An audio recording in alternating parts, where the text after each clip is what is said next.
2024 সালের 9ই আগস্টের কথা বারবার করেই বলছি, নতুন করে আর বলার কিছু নেই। আমার ইউটিউব চ্যানেলেও আপনারা অজস্রবার দেখেছেন সেই রাত এবং আরো বেশি করে 14ই আগস্টের রাত।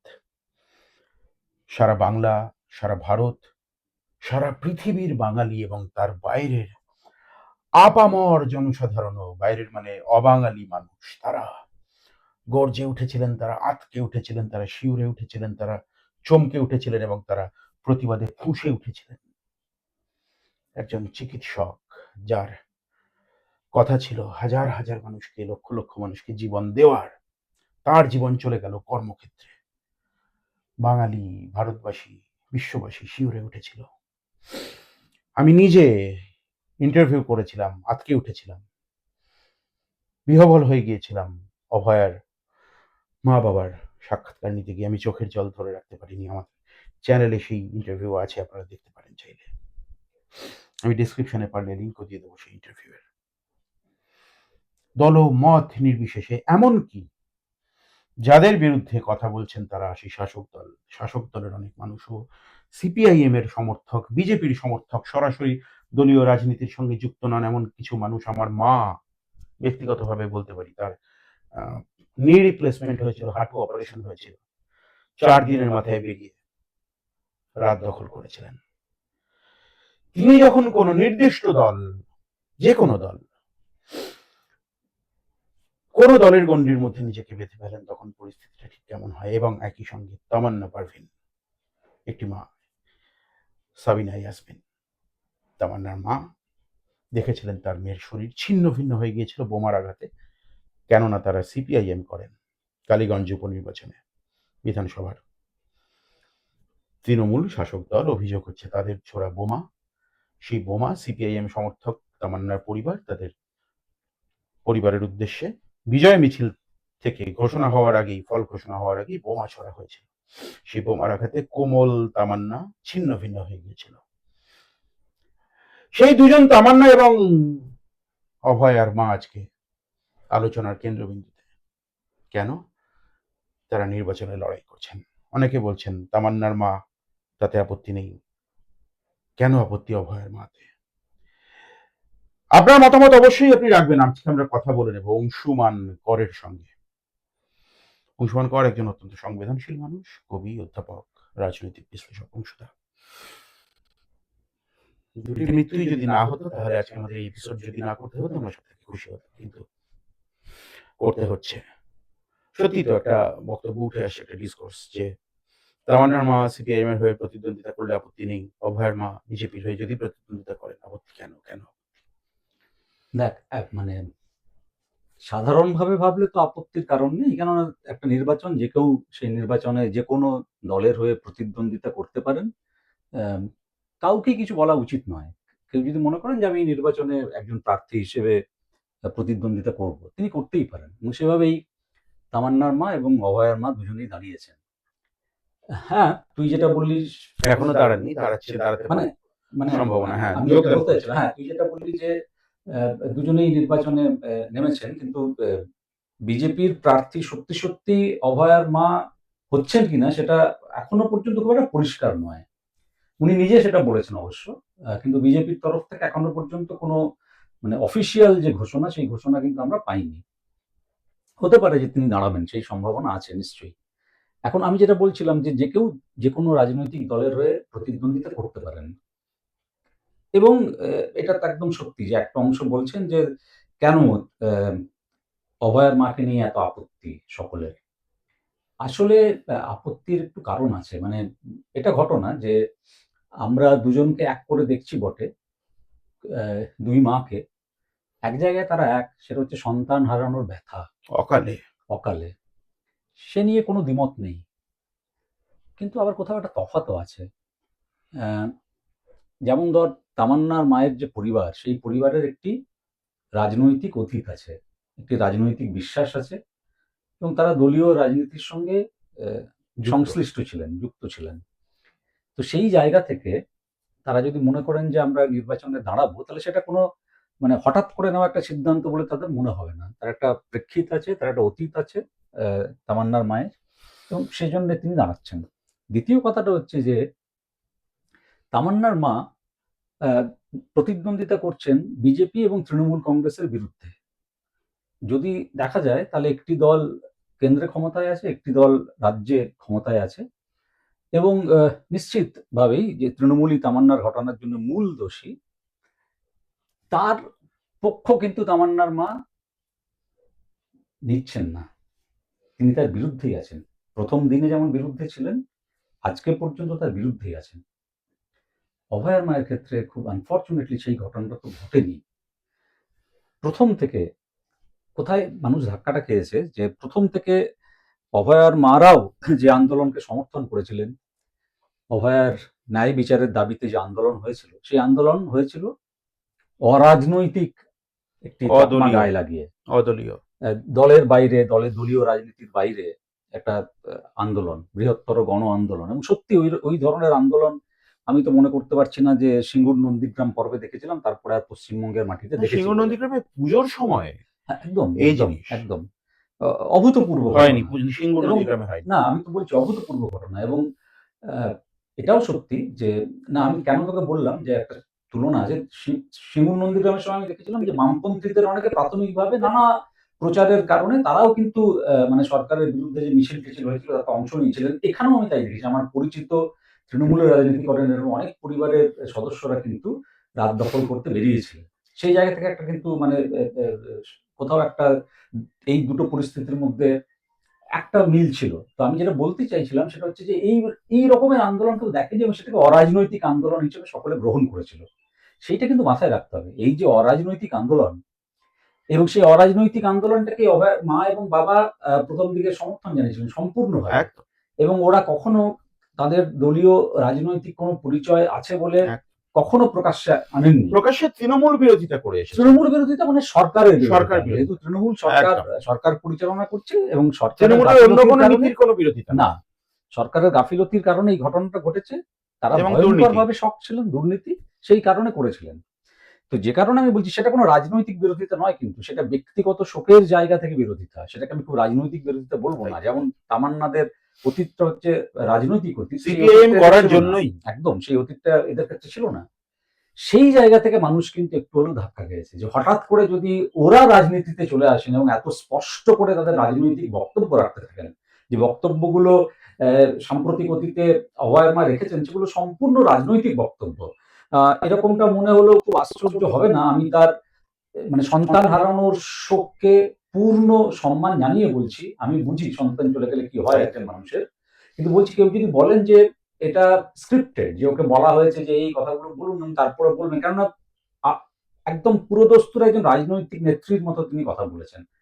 এবং আরো যেটা খারাপ হয়েছে সেটা হচ্ছে যে অভয়ের বাবা নির্দিষ্ট রাজনৈতিক দলকে তাদের নাম উল্লেখ করে যে তারা এই আন্দোলন থেকে রাজনৈতিক ফায়দা নিতে চেয়েছেন, এইভাবে যে কথাগুলো বলেছেন, সেগুলো কিন্তু খুব কাঙ্ক্ষিত ছিল না। সেই জন্য মানে এতে কি হয়েছে, ওদের এই যে হঠাৎ করে তীব্রভাবে রাজনৈতিক হয়ে ওঠা এবং বিজেপির হাত আঁকড়ে ধরা, সেইটা কোথাও একটা লোকে মেনে নিতে পারছেন না। এবং সত্যি এখানে একটা, ওই যে বললাম যে কোয়ালিটেটিভ ডিফারেন্স তো একটা আছেই। সন্তান হারানোর শোকে যেমন দুজনে একই সারিতে রয়েছেন, দুই বেদনাতুর মা, তেমন উল্টো দিকে এটা তো ঠিক যে বিজেপির সিবিআই যদি ঠিকঠাক করে তদন্ত করত, আজকে কিন্তু অভয়াকে ন্যায় বিচার দেওয়া সম্ভব হতো।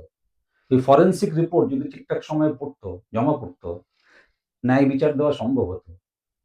অমিত শাহ, স্বরাষ্ট্রমন্ত্রী, মাননীয় প্রধানমন্ত্রী, দেখা করেনি। রাষ্ট্রপতি, এরা যদি ওদের সঙ্গে দেখা করতেন তাহলে বোঝা যেত যে হ্যাঁ, এই দলটারও একটা ওদের জন্য পূর্ণ সমবেদনা আছে। অনেকে তোমার কথার আমার কথার বিরোধিতা করতে পারেন, তারা করবেন। না, আমি এই জায়গাটা শেষ করি বলে হুম, তারপরে তো তুই তোর হুম, হুম। কথাটা বলবি। সেটা হচ্ছে সেই জায়গা থেকে আমি নিশ্চয়ই বলবো না যে আহ, এই ঘটনার সঙ্গে তৃণমূলের সরকারের যতখানি আহ, মানে সংযোগ রয়েছে, ঠিক ততখানি সংযোগ বিজেপি সরকারের রয়েছে। প্রাথমিক পর্বে এটাও সত্য যে বিজেপির একজন দুজন নেতা, কৌস্তব বাগচি, সজল সজল ঘোষ, ঘোষ। এরা গিয়েছিলেন। একদম। সেটাকেও আমি অস্বীকার করছি না। কিন্তু অগ্নিমিত্রা পল উপস্থিত ছিলেন। অগ্নিমিত্রা পল, কিন্তু তার পরবর্তী খুব সময়ে যে কার্যকরী ঘটনাটা, না হলেও উপস্থিত ছিলেন তারা। উপস্থিত ছিলেন। কিন্তু তার পরবর্তী সময়ে যে ঘটনাগুলো ঘটেছে এবং বিজেপির কেন্দ্রীয় নেতৃত্বের তরফ থেকে যে সমস্ত ঘটনাগুলো ঘটেছে, এবং আমি আরো পরিষ্কার করে বলছি যে বিজেপি শাসিত কেন্দ্র প্রশাসনের তরফ থেকে বা প্রশাসনের অধীনে থাকা সংস্থাগুলোর তরফ থেকে যে সমস্ত কাজ করা হয়েছে, তাতে কিন্তু তৃণমূলের সমান দোষে বিজেপিকে যদিও আমরা দুষ্ট না করতে পারি, কিন্তু বিজেপির দায় এই ঘটনাতে আছেই আছে, এবং সেটা কিন্তু বাংলার মানুষের কাছে, পৃথিবীর মানুষের কাছে খুব স্পষ্ট হয়ে গেছে। এই বিচার না পাওয়ায় আরো বেশি করে স্পষ্ট হয়ে গেছে। সেই জায়গা থেকে যখন ওরা, মানে আমি বলছি এই ঘটনার দুটো দায়, একটা যদি হয় তৃণমূলের, আমি ধরছি ধর মানে অধিকাংশ দায়, তাহলে বাকি যে দায়টা, সেই দায়টা কিন্তু বিজেপির। সেই জায়গা থেকে তৃণমূলের বিরোধিতা করতে গিয়ে ওরা যদি বিজেপির হাত আঁকড়ে ধরেন, এবং ওরা মনে করছেন যে বিজেপির হাত আঁকড়ে ধরলে হয়তো সুবিচার পাবেন, আমি ওদের সাইকোলজিটা হয়তো কিছুটা বুঝতে পারছি। এটাও সত্য, আমি এটা অস্বীকার করছি না, যে সন্তান হারানোর পর দীর্ঘদিন হয়ে গেছে, তার বিচার পাননি, তখন একজন মায়ের, তখন একজন বাবার এটা মনে হতে পারে যে কোনো মূল্যে বিচারটা চাই, তাই তো। তাহলে হয়তো কোথাও একটা মানসিক সন্তুষ্টি আসে। ড্রাউনিং ম্যান ক্যাচেস এট আ স্ট্র। তো সেই জায়গা থেকে হয়তো ওরা বিজেপিকে আঁকড়ে ধরেছেন, হুম, কিন্তু ধরার আগে ওদের ভাবা উচিত ছিল যে ওদের দিকে তাকিয়ে আছে একটা বিরাট অংশের মানুষ, একদম। ওদেরকে সামনে রেখে এই লড়াইটা এখনো লড়ে যাচ্ছেন একটা বিরাট অংশের মানুষ। সেই সমস্ত মানুষ কিন্তু তীব্রভাবে আহত হয়েছেন, ব্যথিত হয়েছেন, এবং তার সঙ্গে যেটা আমি বললাম যে ওর অভয়ার বাবা যে কথাগুলি বলেছেন বিশেষ একটি রাজনৈতিক দলকে উদ্দেশ্য করে, সেই কথাগুলো বলার কোনো প্রয়োজনই ছিল না।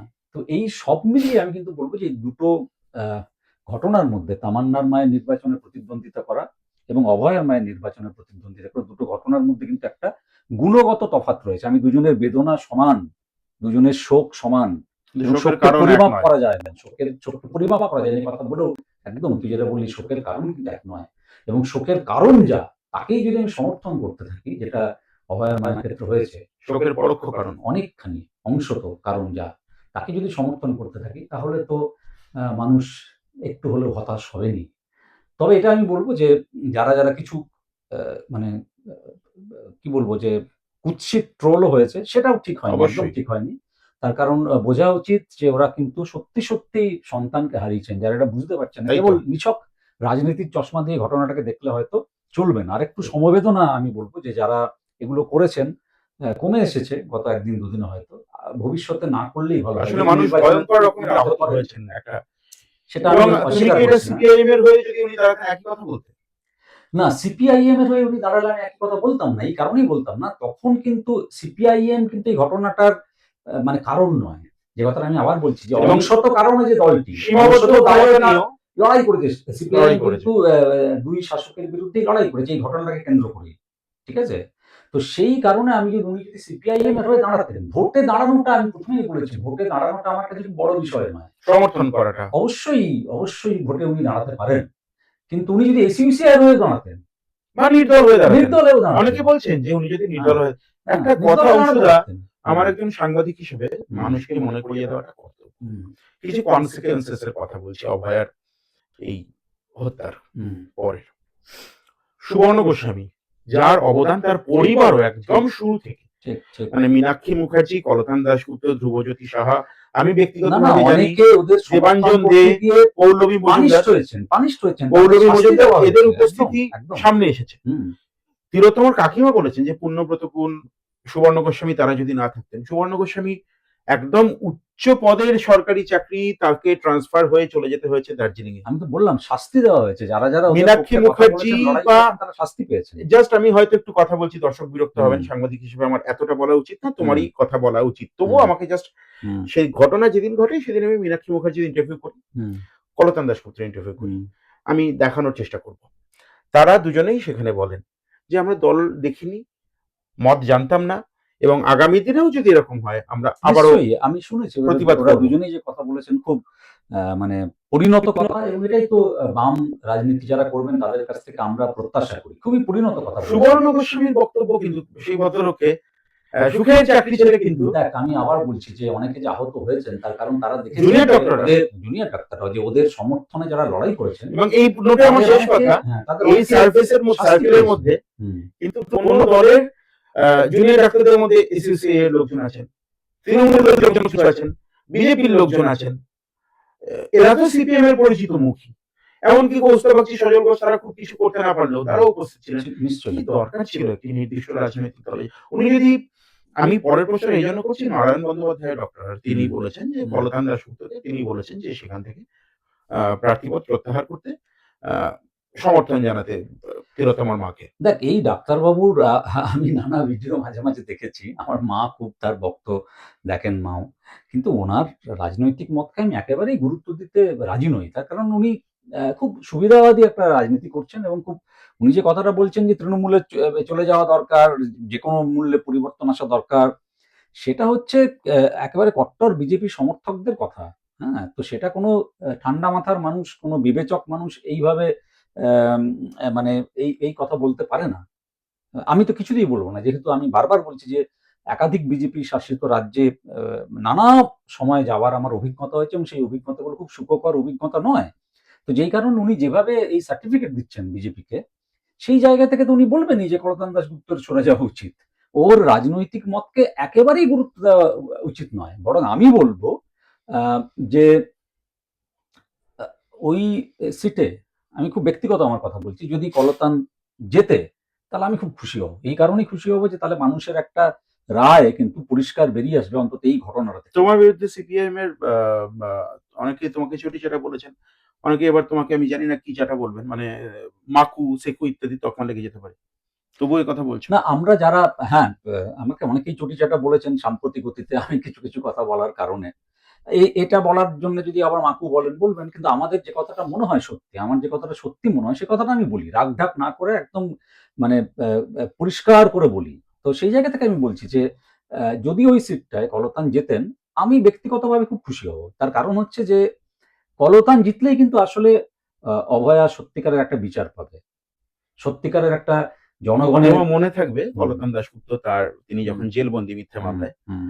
কারাবন্দী তখন তার স্ত্রীর অ্যাডভান্স স্টেজ চলছে একদম, একদম। এবং দ্রোহজা মেয়ের নাম হুম, রেখেছিলেন। হুম, আ তিনি জন্মের হুম, আগের সময়টাতে হুম, স্ত্রীর সঙ্গে থাকতে পারেননি। হুম। এবং তুমি দেখো কি অদ্ভুত একটা মানে ফ্যালাসিস হচ্ছে আমাদের এই আমি তো বলব বরং আ আ মানে নারায়ণবাবুর কথার উল্টো দিকে বরং অভয়ার মায়ের উচিত ছিল কলতান তোর সঙ্গে দেখা করেছিলেন। হ্যাঁ, উনি তো সেটা মেনেওছেন। হ্যাঁ। ওর মায়ের উচিত ছিল কেবল কলতানের কথা ভেবেই ওই বিজেপির প্রার্থী না হওয়া। আমি তো যে বলব। তুমি লড়াই করেছো আমি তোমার হ্যাঁ, সঙ্গে হ্যাঁ, আছি। একদম। যে আমার মেয়ের জন্য তুমি জেল খেটেছ। এটা তো আমি বলব উল্টোটা তো হলে ভালো হতো। এবং আমি এখনো বলছি যে আ যিনিই দাঁড়ান ওই সিটটা আমি জানি না এখনো বলছি যে অভয়ের মা সত্যি শেষ পর্যন্ত মানে কোট আনকোট টিকিট পাবেন হুম, কিনা।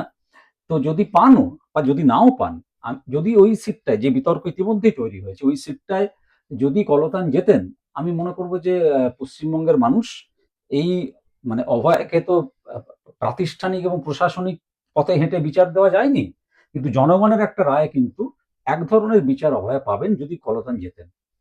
অংশুদা, ভোটের আগে কথা হচ্ছে। খুব স্বাভাবিকভাবেই আমাদের তো টিয়া পাখি নিয়ে গাছতলায় না বসলেও একটা তো প্রেডিকশন এর জায়গা থাকে। বিশেষ করে তুমি সেফোলজিস্ট যদি নাও হও, তুমি তো অ্যানালিস্ট। কি হতে যাচ্ছে নির্বাচনে? না, এখনো পর্যন্ত যে অবস্থা অনেকে বলছেন যে বিজেপির পক্ষে একটা হাওয়া আছে, হাওয়া আছে। শহরাঞ্চলে বিজেপির একটা আ সমর্থন আছে এবং উত্তরবঙ্গে বিজেপির একটা সমর্থন তৈরি হয়েছে। এটুকু আমি অস্বীকার করছি না। কিন্তু সেটা না একটা নির্বাচনে জেতার জন্য যথেষ্ট নয়। একেবারেই যথেষ্ট নয়। আমি খুব স্পষ্ট করে কথাটা বলতে চাই। তার কারণ হচ্ছে নির্বাচন সবসময় আবেগের ভিত্তিতে হয় না। ওই বামফ্রন্ট যখন ক্ষমতায় এসেছিল তখন হয়তো মানে প্রার্থীকে কেউ দেখেননি। যিনিই দাঁড়িয়েছেন তাকে ভোট দিয়েছেন।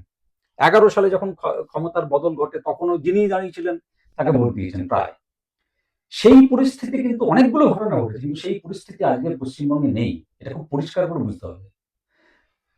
কিছুটা বিজেপি সফল হয়েছে। আমি বলব বিজেপির এটা একটা স্ট্র্যাটেজি। আগের ঘটনায় যে কথা আমরা বলছিলাম যে কিছুটা বিজেপি কিছুদিন আগে পর্যন্ত মমতা বন্দ্যোপাধ্যায় সফল হয়েছিলেন পশ্চিমবঙ্গের রাজনীতির সমস্ত কথাবার্তাগুলোকে এসআইআর কেন্দ্রিক করে তুলতে। হুম। অভয়ার মাকে প্রার্থী করুক চাই না করুক বিজেপি কিন্তু এই কাজটা করতে পেরেছে যে এসআইআর ওদের বিরুদ্ধে চলে যাচ্ছে বুঝে আরজিকর কাণ্ডকে আবার পশ্চিমবঙ্গের রাজনীতির কেন্দ্রে স্থাপন করতে পেরেছে। এটা একটা আমি বলব যে স্ট্র্যাটেজিক যে মুভ সেই হুম। মুভের দিক থেকে বিজেপির একটা ভালো পদক্ষেপ মানে রাজনৈতিক দিক থেকে। কিন্তু এটাও যথেষ্ট হবে না। এই নির্বাচনে জেতার জন্য বিজেপির পক্ষে এটাও যথেষ্ট হবে না। এর একটা কারণ যদি হয় সাংগঠনিক, প্রবলভাবে সাংগঠনিক কারণ। তার কারণ এই যখন এসআইআর এর কাজ হয়েছে, তখনও বিজেপির সংগঠনের যে অবস্থা, সেটা কিন্তু খুব মানে পরিষ্কার হয়ে আমাদের সামনে ফুটে উঠেছে। একেবারেই ভালো চিত্র ছিল না। তো এইটা একটা বিরাট বড় বাধা ১ম ১। দ্বিতীয় এসআইআরটাও কিন্তু শেষ পর্যন্ত যে যাই বলুক, আগামীকালই প্রথম তালিকা আসছে, ওই যে নামগুলি বিচারাধীন ছিল। আমার নিজের ধারণা বিচারাধীন নামের একটা বড় অংশের নাম কিন্তু শেষ পর্যন্ত ভোটাধিকার পাবেন। কাজেই খুব যে বিজেপির লাভ হবে এসআইআর এর ফলে তা না, বরং ক্ষতি হবে। আমি আবারও বলছি ক্ষতি এই হবে না। হ্যারাসমেন্টের জন্য। মানুষ, মানে সাধারণভাবে মানুষ, তুই যদি জনমত নিস, কোনো সমীক্ষা করিস, দেখবি এই এসআইআর এর প্রক্রিয়াটা যেভাবে সম্পাদন করা হয়েছে তাতে একদম সন্তুষ্ট বিজেপি নয়। মানে মানুষের মধ্যে একটা জিনিস কাজ এইটা করছে, কিন্তু লাইনে দাঁড়ানো। এইটা কিন্তু একদম লাইনে দাঁড়ানো। এইটা কিন্তু এই বার্তাটা কিন্তু গেছে। এসআইআর নিয়ে সাধারণ মানুষের মনে একটা কিন্তু ক্ষোভ রয়েছে, এবং যারা ধর মতুয়াদের একাধিক নাম এখনো বিচারাধীন, তাদের তো মারাত্মক ক্ষোভ। যদি নামগুলো আসেও, ধর আমি বলছি এরা ভোটাধিকার পেলেন এই হ্যারাসমেন্টের পর, যারা বিজেপির সমর্থক ছিলেন তারাও কি বিজেপিকে ভোট দেবেন? এই প্রশ্নে কিন্তু একটা মানে সন্দেহ থাকছেই, পরিষ্কার সন্দেহ থাকছে। যে জন্য দ্বিতীয় যে কারণ আমি বলছি যে এসআইআরটা আমার নিজের এবং ব্যাপক অংশের হিন্দু ভোটারদের নামও কিন্তু বাদ গেছে। এমনটা না যে কেবল মুসলিমদের নামই বাদ গেছে। ঠিক আছে? তো এটা গেল দ্বিতীয় যে জায়গায় ওরা সমস্যায় পড়বেন। তৃতীয় হচ্ছে, চাই বা না চাই, আমাদের রাজ্যে সংখ্যালঘু ভোট কিন্তু একটা বিরাট বড় ফ্যাক্টর ভোটের ফলাফল নির্ধারণ করা 100-র বেশি আসনে অন্তত। মোটামুটি হিসেব যা বলে। তো সেই জায়গা থেকে কিন্তু সেই ১০০টার বেশি আসনে কিন্তু বিজেপির পক্ষে জেতা খুব মুশকিল। তার কারণ হচ্ছে সংখ্যালঘুদের কোন রকম আস্থা বিজেপি যতই কিছু কিছু সংখ্যালঘু মুখকে সামনে নিয়ে আসার চেষ্টা করুক, অর্জন করতে পারেনি। পরিষ্কার কথা। এই জায়গাটায় মমতা বন্দ্যোপাধ্যায়ের অ্যাডভান্টেজ। এবং মমতা বন্দ্যোপাধ্যায় কিন্তু বেফাঁস মন্তব্য করেছেন, বাজে কথা বলেছেন, তা সত্ত্বেও মুসলিম সম্প্রদায়ের একটা বিরাট অংশের মানুষ এখনো মনে করেন যে বিজেপির বিরুদ্ধে লড়াই করতে গেলে মমতা বন্দ্যোপাধ্যায়ের হাত ধরতেই হবে। সেই ভোট কি এবার কিছুটা ভাগ হবে? কিছুটা হয়তো বামেদের দিকে যাবে, দিকে বা যাবে ISF এর দিকে? কিছুটা, হ্যাঁ। চতুর্থ যে আমি কারণটা বলছি, সেই কারণটা হচ্ছে এই যে বিজেপি দলটি এখনো নিজেদের বাঙালি দল হিসেবে প্রতিষ্ঠা করতে পশ্চিমবঙ্গের মাটিতে পারেনি। ওই অতজন এমপি, অতজন এমএলএ আগের আগে নির্বাচনে পাওয়া সত্ত্বেও কেন ৭৭টা পারেনি? এমএলএ খুব কম নয়? না, কম না, যথেষ্ট। যথেষ্ট। কেন পারেনি? কেন আমি বলছি পারেনি? তার যদি পারত, সেটা ওরা নিজেরাও বুঝেছেন।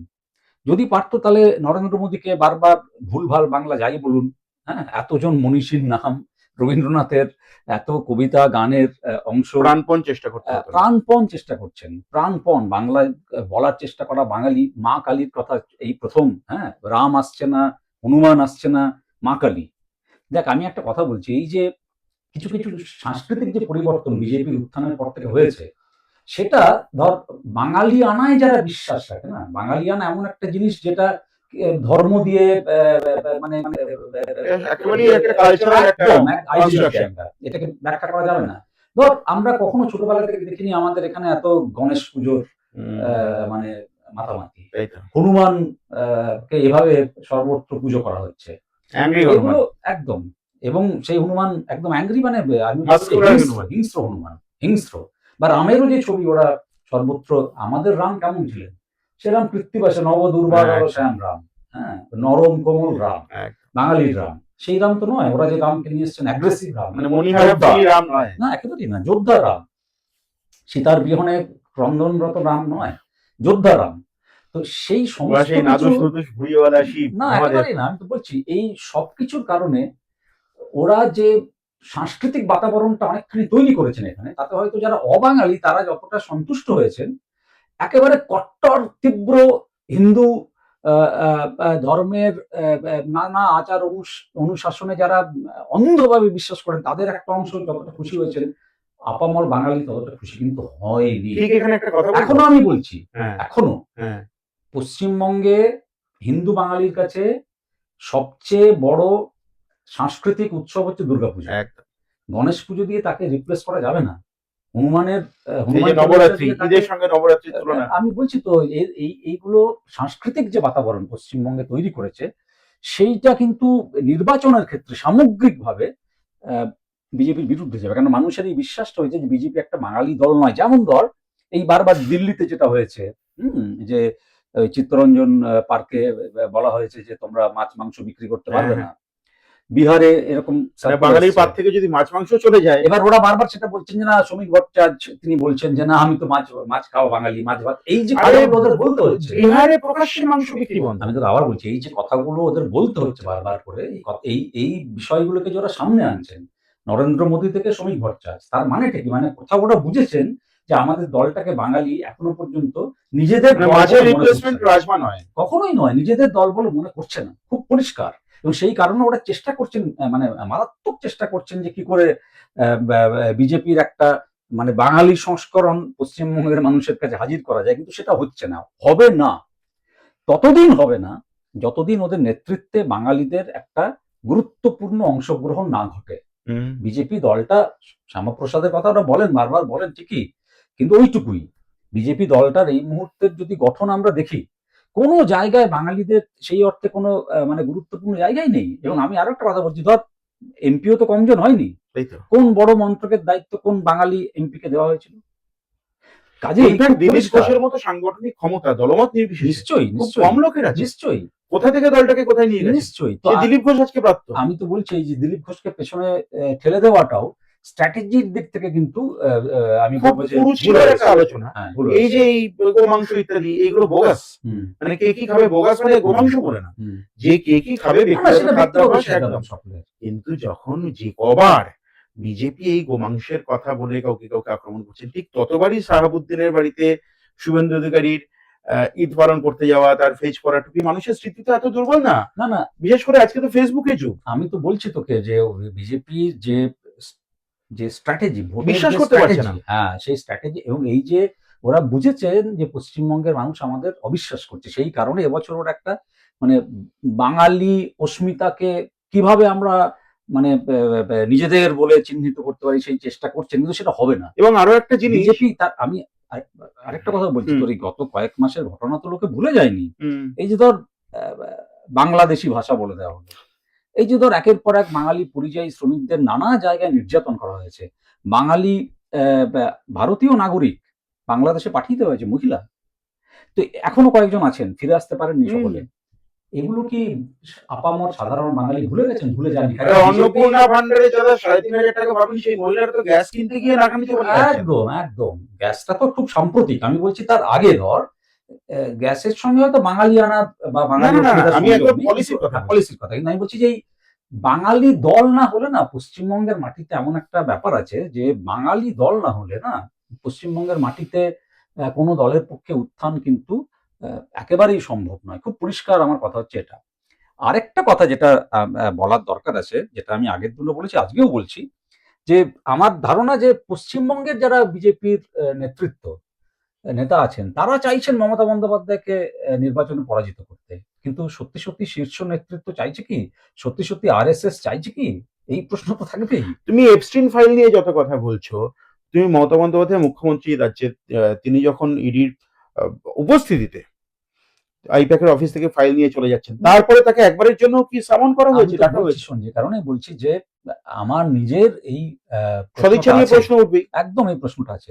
ওদের কি লেভেলের আন্ডারস্ট্যান্ডিং আছে, আদৌ আছে কিনা সেই তর্কেও আমি যাচ্ছি না। কিন্তু বিজেপির আদৌ সদিচ্ছা আছে কিনা শীর্ষ নেতৃত্বের, আরএসএস চাইছে কিনা, কেননা আমার বিশ্লেষণ হচ্ছে, আগের দিন আমি তোর চ্যানেলে বলেছিলাম যে এই যে ধর্মীয় বিভাজনের রাজনীতিকে এতখানি গুরুত্বপূর্ণ পশ্চিমবঙ্গের মাটিতে করে তোলা হলো, এর একটা বড় কারণ হচ্ছে না তৃণমূল না বিজেপি কেউই চায় যে বামেরা ক্ষমতায় আসুক। বামেদের ক্ষমতা থেকে যদি দূরে রাখতে হয়, তাহলে সবচেয়ে বড় যে তাসটা খেলা উচিত, সবচেয়ে বড় যে কার্ডটা টেবিলে ফেলা উচিত, সেটা কিন্তু হচ্ছে ধর্মীয় রাজনীতির এবং পরিচিতির কার্ড। অংশুদা, বারবার আলোচনা এটাকে বড় হয়ে যাচ্ছে, হুম, সংক্ষিপ্ত করতে হবে। নিশ্চয়ই। কিন্তু প্রশ্ন হচ্ছে যে, তোমার মনে থাকবে মোহন ভাগবত আরএসএস প্রধান যখন অভয়ার ঘটনার পরে রাজ্যে এসেছিলেন, হুম, তিনি বলেছিলেন যে সমর্থন দিয়েছিলেন তো পরিষ্কার। রাজ্য সরকারের যা যা কাজ একদম, আমরা সমর্থন করছি। একদম। বামেদের কথা এলো, বামেরা কি এবার শূন্য থাকবে, কি মনে হয়? আমার মনে হয় না বামেরা এবার শূন্য থাকবে। আমি বহুদিন আগে তোর চ্যানেলে বলেছিলাম যে আমার ধারণা এবার বামেরা শূন্য থাকবে না। তার একটা পরিষ্কার কারণ আমি বলছি। কোথায় কটা সিট পাবে আমি জানি না। সামগ্রিক বিচারে আমি আজকের দিনে দাঁড়িয়ে এখনো অ্যাডভান্টেজ তৃণমূল বলবোই, এটা নিরপেক্ষ বিশ্লেষণে। কিন্তু বামেদের আর উড়িয়ে দেওয়া যাবে না। মানে বামেদের যে অবস্থা হয়েছিল, অনেকে বলছেন যে বামেদের 2% ভোট গিয়ে দাঁড়াবে। আমার সেটা একদম মনে হয় না। কেন মনে হয় না? তার কারণ দেখ, আমরা অনেক সময় এটা বলি যে মিডিয়া, অনেকেই মানে যারা বিশ্লেষণ করি যে মিডিয়া একটা বাইনারি তৈরি করে তৃণমূল বিজেপির মধ্যে গোটা বিষয়টাকে আটকে রাখতে চায়। সেটা হয়তো অংশত সত্য, কিন্তু আবার এটাও সত্য যে বামেরা যদি সঠিক পথে আন্দোলন করতে পারে, তাহলে কিন্তু সঠিক কথাগুলো বলতে পারে, তাহলে কিন্তু মিডিয়ারও উপায় থাকে না বামেদের একটা মানে প্রজেক্ট করা ছাড়া। এবং এখন সোশ্যাল মিডিয়া বলে একটা বিষয়বস্তু আছে। যেহেতু এটা ভীষণভাবে হয়ে গেছে, এই তোদের মতো ইউটিউব চ্যানেলগুলো মারাত্মক গুরুত্বপূর্ণ ভূমিকা পালন করছে। পরিসর ছোট কিন্তু খুব এফেক্টিভ, হ্যাঁ। পেনিট্রেট করছে অনেক দূর পর্যন্ত। সেই জায়গা থেকে আমি বলছি, দেখ আমার তো মনে পড়ছে না 2016-তে এরকম একটা বাতাবরণ তৈরি হয়েছিল। তারপরে পশ্চিমবঙ্গের আর কোনো নির্বাচনে বাম প্রার্থীদের নিয়ে এত বেশি কথা হয়েছে কোথাও হয়নি, কোনোবার একবারও হয়নি। এবার কিন্তু হচ্ছে, এবার হচ্ছে, এবং সর্বত্র আমরা যদি বড় বড় মিডিয়ার ভোটের যে কাভারেজ এখন পর্যন্ত দেখি, সংবাদপত্রই হোক বা মানে বৈদ্যুতিন মাধ্যমেই হোক, সর্বত্র কিন্তু বামেদের উপস্থিতি আছে, প্রবলভাবে বামেদের উপস্থিতি আছে। এমনকি যে চ্যানেলগুলো ঘোষিতভাবে বাম বিরোধী, তারাও কিন্তু বামফ্রন্ট প্রার্থীদের প্রচার কাভার করছেন। তো কেন এটা করছেন তারা? মানে একটা ডিসাইডিং ফ্যাক্টরের আমি জায়গায় আমি আমি ডিসাইডিং ফ্যাক্টর শুধু নয়, আমি বলছি যে আমি নিশ্চয়ই এই কথা বলবো না যে, কেননা সেটা না একটা মিরাকেল আরকি, হ্যাঁ? যে বামেরা সরকার গড়বে। আমি কখনোই সেই কথা বলব না। কিন্তু তার কারণ সেটা হঠাৎ করে হয় না। ওই যে আমি ১ম যে কথাটা বললাম তোকে যে, আমি মনে করি যে নির্বাচনে সংগঠন একটা বিরাট বড় জায়গা। অবশ্যই। তো বামেদেরও তো সর্বত্র এখনো সংগঠন সেভাবে আ আ তৈরি হয়নি। রিপেয়ার করতে তো পারা যায়নি সর্বত্র। বামেরা পারেননি। কিন্তু আমি এই কথাটা বলছি, অবশ্যই এই কথাটা বলছি যে বামেরা কিন্তু যথেষ্ট ভালো ফল করবে। সেটা আমি তো আর ওই, সত্যি তুই যেটা ১ম এ বললি যে টিয়া পাখি নিয়ে বসে থাকা জ্যোতিষী নই। কটা আমি নিশ্চয়ই বলতে পারব না, বা কোন, কোন আসনে আমি সেটাও বলতে পারব না। কিন্তু আমি এটুকু বলতে পারি, তার কারণ হচ্ছে মানুষ কিন্তু একটা জিনিস বুঝেছেন, এবং সেই কথাটা বামেরা বারবার সামনে নিয়ে এসছেন, এবং কিছুটা বুঝেছেন মানুষ কিন্তু, যারা যারা তৃণমূলের শাসনে অত্যন্ত ক্ষুব্ধ। সেটা হচ্ছে, ধর গতবারও যে এই ৭৭ জন বিধায়ক, তাদের ১২ না ১৪ জন তো বিজেপির থেকে তৃণমূলে চলে যান। তো এটা কিন্তু ওরা সারাক্ষণ যাতায়াত হচ্ছে। বিজেপি এবং তৃণমূলের মধ্যে সারাক্ষণ একটা যাতায়াত হচ্ছে। তো এই কারণে একটা অংশের মানুষ কিন্তু, যারা বিবেচক, যারা বিচক্ষণ, যারা একটু তলিয়ে ভাবেন, সেই মানুষরা কিন্তু এটা বুঝতে পেরেছেন যে আ তৃণমূলের বিকল্প বিজেপি নয়। যে কারণেই আমি বলছি যে অনেকে কিন্তু আ আ বামফ্রন্টের যে সমস্ত প্রার্থী আছে তাদের ভোট দেবেন, এবং তার সঙ্গে আমি আরেকটা জিনিসকেও যুক্ত করব, সেটা হচ্ছে আইএসএফ আছে। আইএসএফ গতবারও নওশাদ যথেষ্ট ভালো করেছিল, এবং এই যে দীপঙ্কর বাবুরা, এই যে লিবারেশন যুক্ত হয়েছে জোটে, সেটাও একটা খুব মানে আশ্চর্য ঘটনা। আমরা যারা ছোটবেলা থেকে একদম, রাজনীতিকে দেখছি এবং একদম। বিশ্লেষণ করছি, তাদের কাছে এটাও একটা বিরাট বড় ঘটনাই বটে। এটাও কিন্তু একটা বড় বার্তা দেবে। তার কারণ আমি তোকে বলছি, এই যে একটা no vote to BJP campaign একদম। হয় না? সেই ক্যাম্পেইনের একদম অগ্রভাগে তারা থাকেন। ছিলেন কিন্তু মোটামুটি নকশালরা। হুম, হুম, এই নকশাল দলগুলো, ছোট, ছোট হুম, হুম। গোষ্ঠীগুলো, এবং সেই ভোটটা তারা নিয়ে গিয়ে ফেলতেন মোটামুটি তৃণমূলে। এবার সেটা ভোট ফর লেফটে যাচ্ছে। এইবার কিন্তু সেই ভোটটা লেফটে যাচ্ছে। তো এটা কিন্তু একটা চোরা স্রোত বইতে থাকে। এবং এই ২১ এর নির্বাচনে এই চোরা স্রোতটা কিন্তু ভীষণ কার্যকরী হয়েছিল। সেই জায়গা থেকে দাঁড়িয়ে আমি বলব, এই যে লিবারেশন এর যে এই জোটে অন্তর্ভুক্তি, সেটাকেও আমি কিন্তু অত্যন্ত গুরুত্বপূর্ণ মনে করছি, এবং এই সবকিছু মিলিয়ে আমার ধারণা বামেরা কিছুতেই এবার শূন্য থাকবে না। বামেরা শূন্য থাকবেন কিনা সময় বলবে। পানিহাটিকে যদি আমি রাজ্যের মিনিয়েচে বলি, অভয়া চলে যাওয়ার প্রতিবাদ করতে গিয়ে, আন্দোলন করতে গিয়ে যখন জেল খাটছেন কলতান দাশগুপ্ত, তখন ভূমিষ্ঠ হচ্ছেন দ্রোহজা, দ্রোহকালের কন্যা।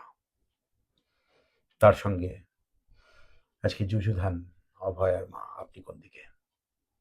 কমেন্টে জানান, এবং আপনার কথা, আমার কথা, আমার ভাষায় মামাটি মানুষের, সত্যিকারের মামাটি মানুষের কথা শোনার জন্য, জানার জন্য আপনার চোখ থাক কবির সুরভের ইউটিউব চ্যানেলে।